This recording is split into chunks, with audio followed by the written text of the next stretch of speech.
Sajek valley জামে মসজিদ অর্থাৎ দারুস সালাম জামে মসজিদ বাংলাদেশের অন্যতম সুন্দর পাহাড়ি অঞ্চল রাঙামাটির বাঘাইছড়ি উপজেলায় অবস্থিত সাজেক ভ্যালি সমুদ্রপৃষ্ঠ থেকে প্রায় 1800 ফুট উচ্চতায় অবস্থিত এই মনোরম উপত্যকার ভেতরে রয়েছে একটি অসাধারণ স্থাপত্যশৈলীর নিদর্শন সাজেক ভ্যালি জামে মসজিদ অর্থাৎ দারুস সালাম জামে মসজিদ।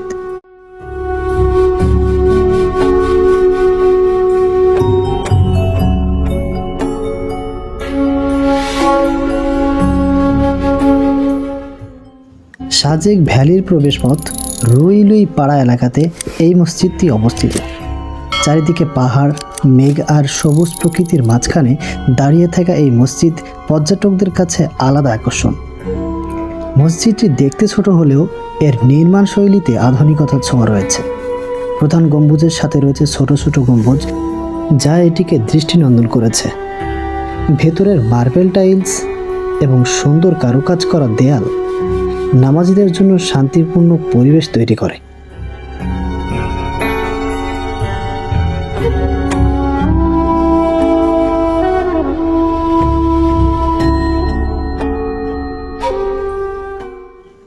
মসজিদের সামনের খোলা জায়গা থেকে সাজেকের প্রাকৃতিক সৌন্দর্য চোখে পড়ে, যা মনোরম এবং অসাধারণ।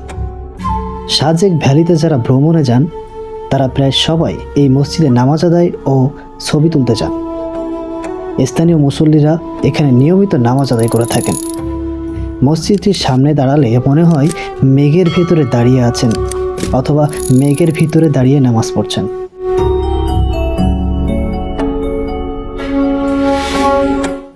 এ যেন এক শান্তির পরিবেশ। উচ্চতায় থাকার কারণে এখানে বাতাস ঠান্ডা, প্রকৃতির শান্ত এবং আধ্যাত্মিক প্রশান্তি অনুভব করা যায়।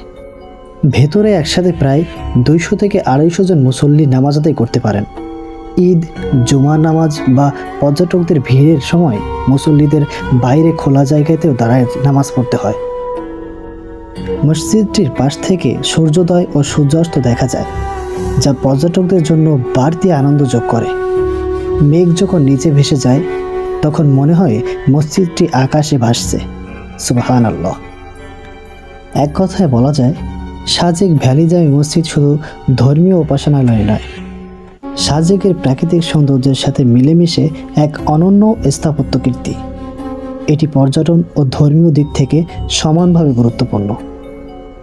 কুরআনুল কারিমে মহান আল্লাহ সুবহানাহু ওয়া তাআলা সফর সম্পর্কে অর্থাৎ ভ্রমণ সম্পর্কে একাধিক জায়গায় আলোচনা করেছেন।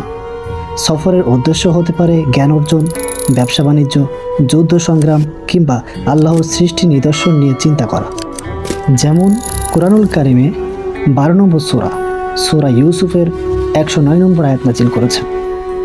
এরপর 30 নম্বর সূরা আর রোমের 42 নম্বর আয়াত নাযিল করেছেন।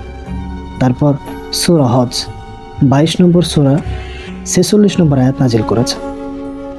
এই আয়াতগুলোর মাধ্যমে আল্লাহ পাক জানিয়েছেন যে তারা কি পৃথিবীতে ভ্রমণ করে না, যাতে তারা দেখতে পারে তাদের পূর্ববর্তীদের পরিণাম কেমন হয়েছে। অর্থাৎ এখানে আল্লাহ সুবহানাহু ওয়া তাআলা সফরের মাধ্যমে শিক্ষা নিতে বলেছেন। পূর্ববর্তী জাতির ধ্বংসের ইতিহাস দেখে হিদায়াত গ্রহণ করতে বলেছেন। আল্লাহ পাক আমাদের সকলকে এর উপর আমল করার তৌফিক দান করুন। আমিন।